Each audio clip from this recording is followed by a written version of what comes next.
ஓம் சக்தி அங்காளம்மா, ஓம் சக்தி அங்காளம்மா, ஓம் சக்தி அங்காளம்மா.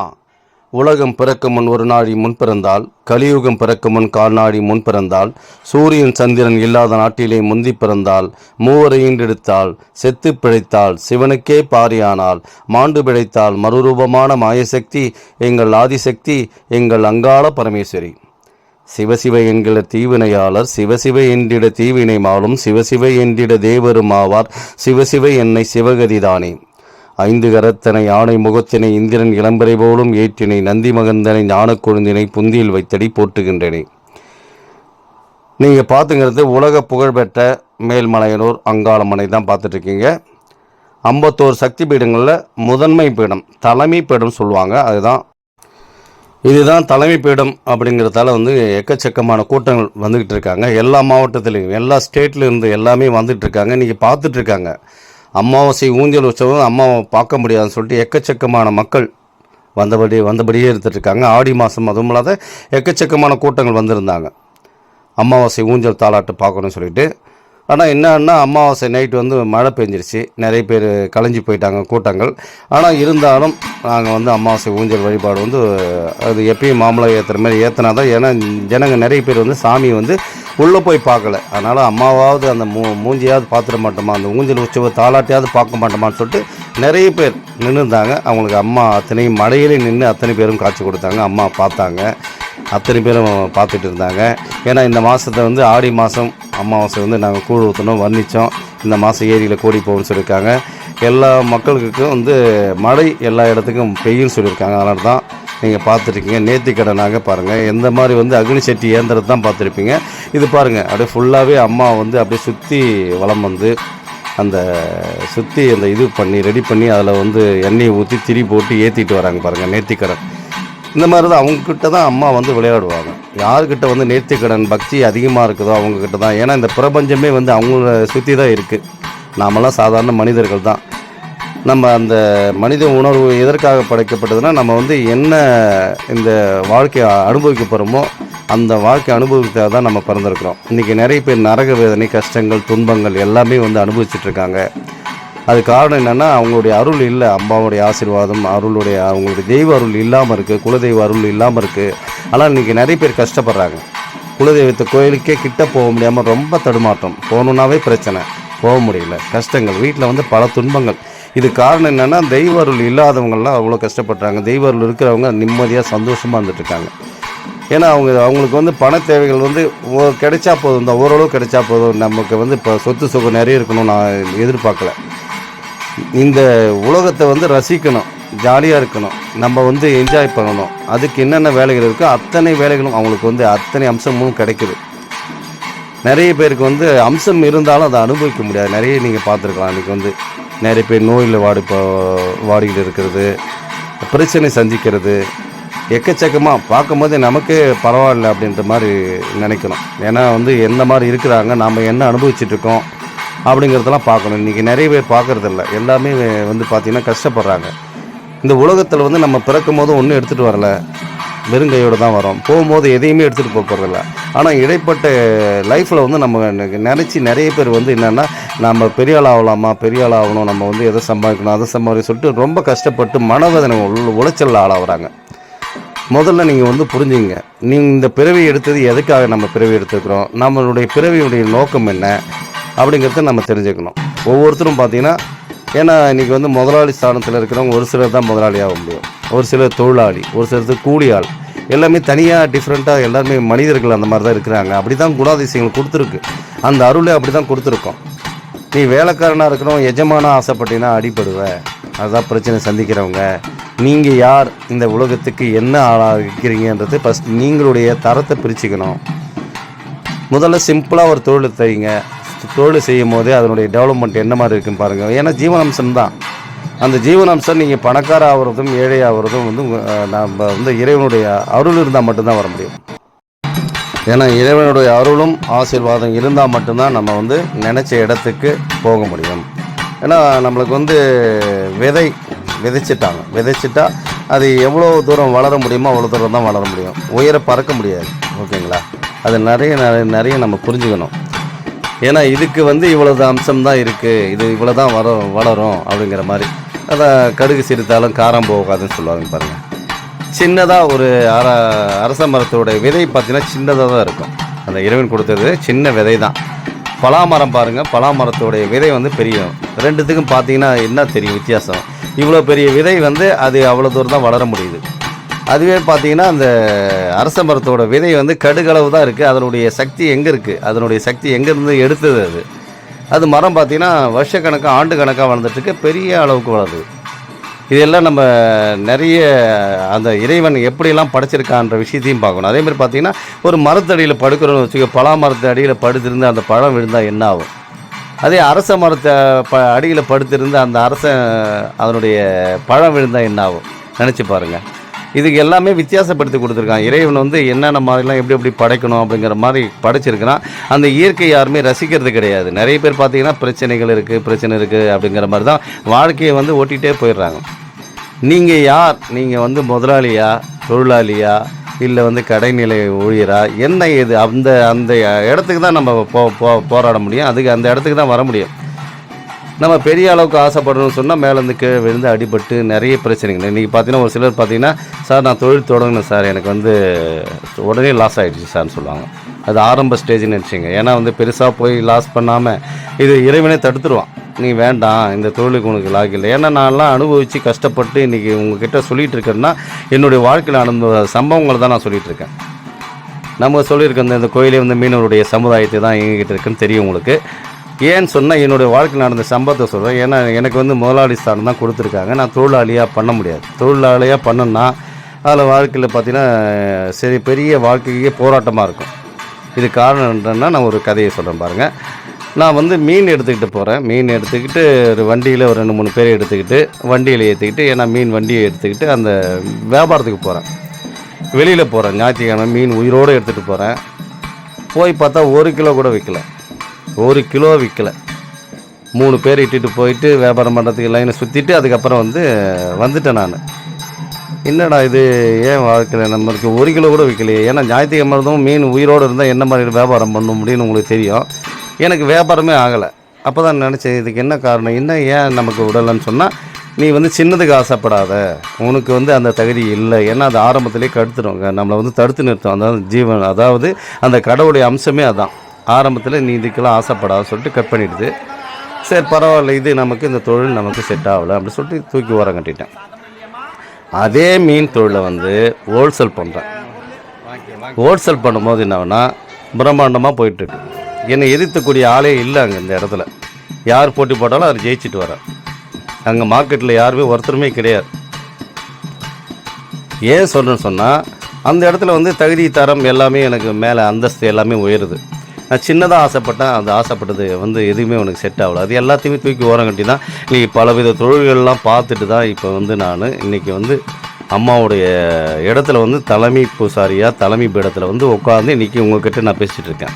அதனால் உங்களுடைய தகுதி என்ன, நம்ம தகுதி என்ன, எதுக்கு ஆசைப்படக்கூடாது.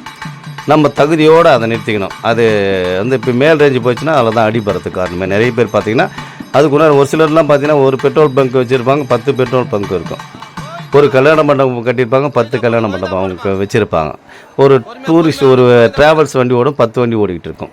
அதுக்கு உண்டான அம்சம் இருந்தால் மட்டும்தான் அதை செய்ய முடியும். ஒருத்தர் பார்த்தீங்கன்னா ஒரே ஒரு வண்டி தான் வச்சு ஓட்டுவாங்க. ஒரு சிலர் பார்த்தீங்கன்னா ஒரே ஒரு பெட்ரோல் பங்க் மட்டும்தான் ஓட்ட முடியும். யாருக்கு என்னென்ன அம்சமோ அதுக்கு தகுந்த மாதிரி நீங்கள் ஃபாலோ பண்ணிங்கன்னா வாழ்க்கையில் எந்த பிரச்சனையுமே வராது. நம்மளுடைய தகுதி தரம் என்னன்றதை நீங்கள் ஃபஸ்ட்டு பிரிச்சுக்கணும். நமக்கு என்ன முதலாளி அந்தஸ்தா, இல்லை தொழிலாளியா, இல்லை நம்ம எந்த லெவலில் இருக்கிறோம். இது கடவுளுடைய பிறப்புலே நமக்கு கொடுத்துட்டாங்க. இதை யாரும் மாற்றி அமைக்க முடியாது. அதுதான் அம்மா ஆடிக்கிட்டு இருக்காங்க, அதான் நீங்கள் பார்த்துருக்கீங்க. இதுக்கெல்லாம் எதுக்கு சொல்கிறேன்னு சொன்னால், நீங்கள் உங்களை பற்றி தெரிஞ்சுக்கணும். இன்றைக்கி கஷ்டங்கள், பிரச்சனைகள், மனவேதனை, உளைச்சல் எல்லாத்துக்கும் காரணம் என்னென்னா, நம்ம ஒவ்வொன்றா அனுபவிக்கும் போது ரொம்ப கஷ்டப்படுறாங்க. ஏன் இந்த வாழ்க்கை வாடணும்னு சொல்லிட்டு தவறான முடிவுக்கெல்லாம் போகிறாங்க. இந்த கலியுகம் அந்த மாதிரி தான் இருக்கும். ஃபஸ்ட்டு உன்னை நீ நினச்சி அது என்னன்னு தெரிஞ்சுக்கிட்டீங்கன்னா வாழ்க்கையில் பெரிய பெரிய இடத்துக்கு போகலாம், பெரிய பெரிய மாற்றங்கள் வரும். அதுதான் நான் சொல்லிகிட்டு இருக்கேன். ஏன்னா என்னுடைய குருநாதர்கள்லாம் அந்த மாதிரி தான். இன்றைக்கி பார்த்தீங்கன்னா சிஷியனாக படிச்சிருப்பார். அவர்கிட்ட பார்த்தீங்கன்னா 50 பேர் 100 பேர் படிப்பாங்க. குருவார்கிட்ட அவர் தான் சொல்லி கொடுத்துருப்பார். அவர்கிட்ட பார்த்தீங்கன்னா 10 பேர் தான் அவங்ககிட்ட படிச்சுட்டு இருப்பாங்க. அவருடைய குருவோட ஸ்தானம் அவ்வளோதான். ஸ்டூடெண்ட்டோட ஸ்தானம் வந்து பார்த்திங்கன்னா அதிக அளவு இருக்கும். இது வேறுபடுத்தி காட்டுது. இறைவன் வந்து அதுதான் வந்து யாராருக்கு என்னென்ன ஜீவனம்சம் எதில் கிடைக்கணுமோ அது மட்டும்தான் கிடைக்கும். எல்லாத்துலேயும் எல்லாம் கிடைச்சிடாது. இன்றைக்கி தெரியாமல் வாழ்க்கைங்கிறது ஓடிக்கிட்டு இருக்காங்க. அதான் நீங்கள் அம்மா வந்து அதனுடைய அருள் தான் கேட்குறாங்க. அம்மாக்கிட்ட நிறைய பேர் வராங்க. மக்கள் எல்லாம் வந்து கஷ்டங்கள் பிரச்சனைகள் அதுக்கு என்ன தீர்வுன்னு சொல்லிட்டு தினசரி இது மாதிரி இறைவன் அருளோடு நம்ம வந்து பயணிக்கும் போது நிச்சயமாக நல்ல நல்ல மாற்றங்கள் ஏற்படும். ஏன்னா இப்போ பார்த்திங்கன்னா மோடி வந்து 3வது முறையாக அந்த அந்த அரியணையில் வந்து உட்காந்துருக்கார். இதுக்கு காரணம் என்னன்னு சொன்னால் அவருடைய இறை அம்சம் தான். அந்த ஆரம்பத்துலேருந்தே அது பண்ணிக்கிட்டு வரார். அந்த அவருக்கு உண்டான தன்மை என்ன, அந்த அந்த இடத்துல உட்காரத்துக்கு உண்டான வேலைகள்லாம் வந்து செஞ்சிட்டே வர்றது தான் அந்த இடத்துல உட்கார்றாரு. இல்லைன்னா உட்கார முடியாது. எல்லாருக்கும் அந்த வாய்ப்பு கிடைச்சிருமான்னு நிச்சயமாக கிடைக்காது. ரெண்டு தடவை ஆடுறதே பெரிய கஷ்டம். 3வது முறையாகவும் அந்த இடத்துல உட்கார்றாரு. காரணம் என்னென்னா இறைவனுடைய சேர்ந்து பயணிக்கிறார். யாருக்கு தெரியும், அந்த இறைவனுக்கு தெரியும் யாரை உட்கார வைக்கணும், யாரை உட்கார வைக்கக்கூடாது, என்ன செஞ்சால் அதை வந்து அவங்க எடுத்துக்குவாங்க. நம்ம வந்து ஒரு கருவி தான், வேறு ஒன்றுமே கிடையாது. அவங்கக்கிட்ட எல்லா விஷயங்களும் நடந்துகிட்ருக்கு. அதுதான் அம்மா கிட்ட வந்து ஆடி அருள்வாக்கி கேட்டு நிறைய பேர் வந்து அவங்க பிரச்சனையை வந்து தெரிஞ்சுக்கிறாங்க. தெரிஞ்சுக்கிட்டு அதுக்கு தகுந்த மாதிரி வாழ்க்கை நடத்தணும். ஏன்னா இந்த கலியுக வாழ்க்கை வந்து 80 பேருக்கு வந்து பிரச்சனை தான் இருக்குன்னு சொல்லிட்டு கலியுகத்தில் சொல்லியிருக்காங்க. மிச்சம் 20 பேர் தான் ஜாலியாக இருக்க முடியும். அந்த 20 பேர்களும் வந்து நீங்கள் உணர்ந்துட்டிங்கன்னா போதும். என்ன வாழ்க்கையிலேருந்து நமக்கு கிடைக்க வேண்டியதெல்லாம் என்ன ஏதுன்றதை உணர்ந்து அதுக்கு தகுந்த மாதிரி செயல்படுங்கன்னா உங்களுடைய வாழ்க்கையும் சிறப்பாக இருக்கும். அதான் நீங்கள் பார்த்துட்ருக்கீங்க. அம்மா ஆடிட்டுருக்காங்க. இதற்கு ஒரு புராண கதை சொல்கிறேன் பாருங்கள். ஏன்னா யாராருக்கு என்னென்ன தகுதி தர இருக்குன்னு தெரிஞ்சுக்குங்க. அது வந்து தெரிஞ்சுக்கிட்ட பிறகு தான் நம்ம வந்து வாழ்க்கை வந்து சிறப்பாக இருக்கும். அதாவது ராமாயணம் தெரியும் உங்களுக்கு. ராமர் எல்லாம் வந்து ராவணன் வந்து சீதையை கடத்திட்டு போயிடுவான். இலங்கைக்கு எடுத்துகிட்டு போயிடுறான். எடுத்துகிட்டு போகும்போது அந்த ஆற்று பாலத்தை கடக்கிறதுக்காக என்ன பண்ணுறாங்க, ராமர் எல்லாமே வந்து ஆஞ்சநேயர் எல்லாமே நிற்கிறாங்க. நின்றுட்டு எப்படி இந்த பாலத்தை கடக்கிறது அப்படின்னு சொல்லிட்டு ஒன்றும் புரியல. எப்படி, ஏன்னா அதை போய் மீட்டு எடுக்கணும், எப்படி பண்ணுறதுன்னு சொல்லிட்டு. அப்போ தான் வந்து முனிவர்கள்லாம் சொல்லுவாங்க ஆஞ்சநேயர் பார்த்து, ஆஞ்சநேயா உனக்கு இருக்கிற பலமே பெரிய பலம், உன்னை தெரியாமல் இருக்கிற, நீ நினச்சினா இந்த கடலையை தாண்ட முடியும் அப்படின்னு சொல்லிட்டு சொல்லுவாங்க. அவர் சாதாரண மனிதன். அது வரைக்கும் அவருக்கு தெரியாது அவருடைய வேலைகள் என்ன, அவருக்கு நம்ம என்ன மாதிரி படைக்கப்பட்டிருக்கோம் அப்படின்ற விஷயம் அவங்களுக்கு அது வரைக்கும் தெரியாது. அதுக்கப்புறம் தான் தெரிய வருது. அப்படியா, அப்படி ஒரு பிரபஞ்சமா, அப்படி என்கிட்ட ஒரு சக்தி இருக்கா, நமக்கு சக்தி இருக்குதா அப்படின்னும் நிச்சயமாக இருக்கு உன்ட்டு. நீ சாதாரண மனிதன் இல்லை, அந்த ஆட்சாட்சி அந்த இது சிவபெருமானுடைய மறு உருவம் தான். நீ மனசு வச்சின்னா இந்த கடலையே உன்னால் தாண்ட முடியும்பான்னு சொல்லிட்டு அந்த பறக்கக்கூடிய இடத்துக்கு போக முடியும். அந்த இடத்துலேருந்து நீ வந்து சீதையை வந்து மீட்டெடுக்கக்கூடிய சக்தி எல்லாமே உங்கள்கிட்ட தான் இருக்குது அப்படின்னு சொல்லிட்டு சொல்லுவாங்க. அப்போ தான் வந்து ஆஞ்சநேயர் வந்து வணங்குறாரு. வணங்கி எனக்கு வந்து அந்த அற்புத சக்தியை கொடு, என்கிட்ட இருக்க சக்தி எனக்கு இது வரைக்கும் நான் உணரலை, என் சக்தியை நான் இப்போ தெரியுது, எல்லோரும் சொல்கிறாங்க, அது உண்மைன்னா என்னுடைய உருவத்தை பெருசாக்குன்னு சொல்லிட்டு அவர் வேண்டுவார். வேண்டும் போது பார்த்தீங்கன்னா அவருடைய உருவம் வந்து பல மடங்கு பெருசாகும். அந்த கடலையே தாண்டுவார். எதுக்கு சொல்கிறேன்னு சொன்னால் அப்போ தான் அவருக்கு தெரியும். அது வரைக்கும் வந்து மனிதனாக சாதாரண ஒரு மனிதனாக தான் தெரியும். ஏன்னா எந்த டைமில் எது வந்து அந்த இறைவன் வந்து நமக்கு வந்து அந்த இடத்த கொடுக்குறாரோ அப்போ தான் வந்து ட்ரைனிங் மாதிரி தான். அது வரைக்கும் அந்த சிவனுடைய அம்சம்ன்றது அவருக்கு தெரியாது. ஆஞ்சநேயர் மறுபிறவி எடுத்துக்கிறது வந்து சிவன் தான், அது அவருக்கே தெரியாது. அதுக்கப்புறம் தான் அவருக்கு தெரிய வருது. அப்புறம் கடலை தாண்டாரு. அது சிவன் அனுப்பும் போதே சொல்லுவார், நீ வந்து உலகத்துக்கு போகும்போது இந்த உலகத்தில் போகும்போது ராமருக்கு வந்து நீ பணிவிடை செய்ய அப்படின்னு சொல்லிட்டு தான் அனுப்புவார். ராமர் வந்து அவதாரம் எடுத்திருக்காரு, போகும்போது நீ கூட இருந்து அவருக்காக நீ பணிவிடை செய்யணும் அப்படின்னு சொல்லும் போது தான் அவர் சிவனே வந்து தன்னுடைய பணியை நான் செய்கிறேங்கன்னு சொல்லிட்டு தான் வந்து ராமருக்கு வந்து பணிவிடை செய்வார். அதுதான் வந்து அந்த புராணங்களில் இருக்கிறது காரணமே பார்த்தீங்கன்னா ராமருக்காக என்ன வேணாலும் செய்வார், எந்த வேணாலும். ஏன்னா அந்த பிறவி எடுத்ததே அதுக்காக தான். அப்படின்னும் போது பார்க்குறாரு, போயிட்டு கடலை தாண்டி போயிட்டு எவ்வளோ விஷயங்கள்லாம் நீ அதில் ராமாயணத்தில் நடக்கிற விஷயங்கள்லாம் பார்த்துருப்பீங்க. கடைசியாக போகும்போது கூட கூப்பிட்றாங்க, எல்லாமே முடிஞ்சு போச்சு, யுத்தம் முடிஞ்சு போச்சு, அடுத்தது கலியுகம் பிறக்க போகுது, வாப்பா போகலான்னும் போது அவர் வந்து இல்லை. ஏன்னா ராமனுடைய அவதாரத்துக்கு வந்து அவர் என்ன சொல்கிறாருன்னா வந்து ராமா நாமம் கூப்பிட்டா, ராமநாமம் உச்சரித்தால் அங்கே வந்து மேலோகத்தில் கேட்க மாட்டோமோ அது இல்லை, அங்கே விஷ்ணு நாமம் தான் ஒலிக்குமே தவிர ராமனுடைய நாமம் இங்கேயோட தான், இதுக்கு மேலே வந்து அந்த மேலோகத்தில் இல்லைன்னு சொல்லும்போது எங்கெல்லாம் ராமநாமம் ஒலிக்குதோ அங்கெல்லாம் நான் போயிட்டு இருந்து அந்த பக்தர்களுக்கு வந்து சேவை செய்ய போகிறேன். உனக்கு என்ன சேவை செய்தனோ அதே சேவை, யார் வந்து ராமநாமம்னு சொல்லிட்டு உச்சரிக்கிறாங்களோ அவங்க அத்தனை பேருக்கும், கஷ்டத்தில் இருக்கிறவங்களுக்கு அத்தனை பேருக்கும் நான் விடுதலை செய்ய போகிறேன்னு சொல்லிட்டு புறப்படுவார். மற்றவங்க எல்லாமே போயிடுவாங்க, அவர் மட்டும் போக மாட்டார். அடுத்தது கலியுகம் பிறக்குது. எதுக்குன்னு சொன்னான்னு அந்த புராணங்கள்லாம் இன்றைக்கி இருந்துகிட்ருக்கு. அழியாத இந்த உலகத்தில் வந்து அழியாதவங்க யாருன்னு பார்த்தீங்கன்னா ஆஞ்சநேயர்லாம் இன்றைக்கும் வந்து இருக்கிறாருன்னு சொல்கிறாங்க.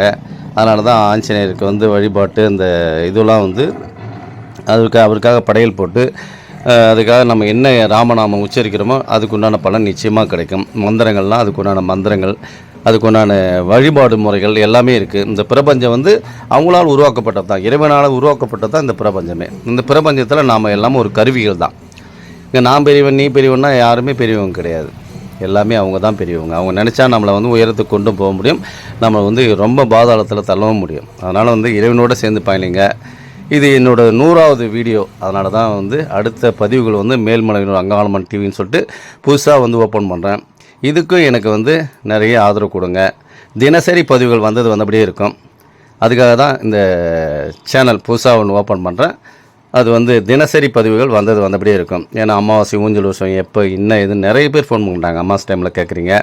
அதுக்காக உங்களுக்காக தினசரி ஒரு பதிவுகள் போட்டோம்னா அதையே நீங்கள் பார்த்துட்டு வந்தீங்கன்னா நல்லாயிருக்குன்றதுக்காக தான் இந்த அங்காளம்மன் டிவி வந்து புதியதாக ஓப்பன் பண்ணுறேன். நீங்கள் பார்த்துங்கிறது மேல்மலையனூர் மயான காளி அம்மன் தான் பார்த்துருங்க. ஓம் காளி பகவதி பைரவி, என்னை எதிர்த்து வந்த இதயம் கட்டு, கடுகுவன பட்சியை கட்டு, மிருகத்தை கட்டு, ஓம் காளி ஓம் ருத்ரி ஓங்காரி ஆங்காரி அடங்களை கட்டி, நீ சபையை கட்டு, சத்ருவை கட்டு, எதிரியை கட்டு, எங்கேயும் கட்டு, சிங் வங் லங் லங் ஓம் சிவாய நம ஓம் ஸ்ரீம் க்ளீம் வாம நம சுவாகா. இந்த சேனலுக்கு எல்லாமே லைக் பண்ணுங்கள், சப்போர்ட் பண்ணுங்கள், ஷேர் பண்ணுங்கள். 100வது வீடியோ இது வந்து. அடுத்த இது வந்து உங்களுக்கு வந்து தினசரி பதிவுகள் கொடுக்கலான்னு இருக்கேன். அங்காளம்மன் டிவி மேல்மலையனூர், அதுக்கு வந்து அந்த சேனலுக்கும் நீங்கள் சப்போர்ட் பண்ணணும்னு சொல்லி கேட்டுக்கிட்டு உங்களிடமிருந்து விடைபெறுவது உங்கள் தலைமை பூசாரி, மேல்மலையனூர் அருள்மிகு அங்காளம்மன் திருக்கோயில் பூபதி ராஜா. உடனுக்குடன் செய்திகளை தொடர்பு கொள்ள மேல்மலையனூர் அங்காளம்மன் டிவியை தொடர்பு கொள்ளுங்கள். நன்றி, வணக்கம். மேல்மலையனூர் தலைமை பூசாரி பூபதி ராஜா.